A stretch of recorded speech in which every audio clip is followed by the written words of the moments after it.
नमस्कार, मी डी.टी. आंबेगावे, मुख्य संपादक सत्य पोलीस टाइम्स। सामान्य जनतेचा आवाज बुलंद करण्यासाठी सत्य पोलीस टाइम्स या चॅनेलला आत्ताच सबस्क्राइब करा। प्रकाश आंबेडकर यांचा काँग्रेसला पाठिंबा, कारण काय?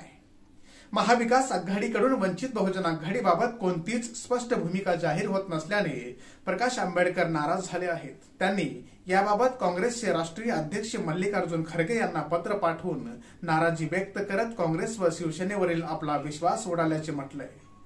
तरीही काँग्रेसच्या वाट्याच्या 7 मतदारसंघात वंचित बहुजन आघाडीचा तुम्हाला पाठिंबा असेल असंही त्यांनी म्हटलंय। त्यामुळे वंचितचा हा मित्रत्वाचा हात काँग्रेस हातात घेणार का याची उत्सुकता लागून राहिली आहे। इंडिया आघाडी तसेच महाविकास आघाडीत वंचित बहुजन आघाडीला सामावून घेण्याबाबत महाविकास आघाडीमधील घटक पक्षात एकमत होत नाही।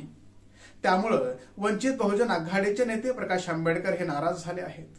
पण तरीही त्यांनी काँग्रेसचे अध्यक्ष मल्लिकार्जुन खरगे यांना पत्र पाठवून मदतीचा हात पुढे केला आहे। काँग्रेसच्या वाट्याला येणाऱ्या 7 जागांवर वंचित बहुजन आघाडीचा जाहीर पाठिंबा देण्याचा प्रस्तावही त्यांनी पाठवला आहे।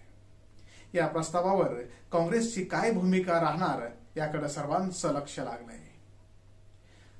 या पत्रात काय म्हटलंय?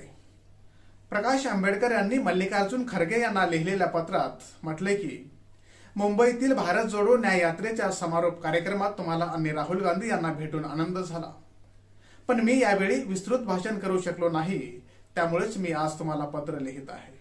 सध्या लोकसभेच्या निवडणुकीचे वेळापत्रक जाहीर झाले असून महाविकास आघाडी वंचित आघाडीला कोणत्याही चर्चेसाठी किंवा बैठकीसाठी निमंत्रित करत नाही।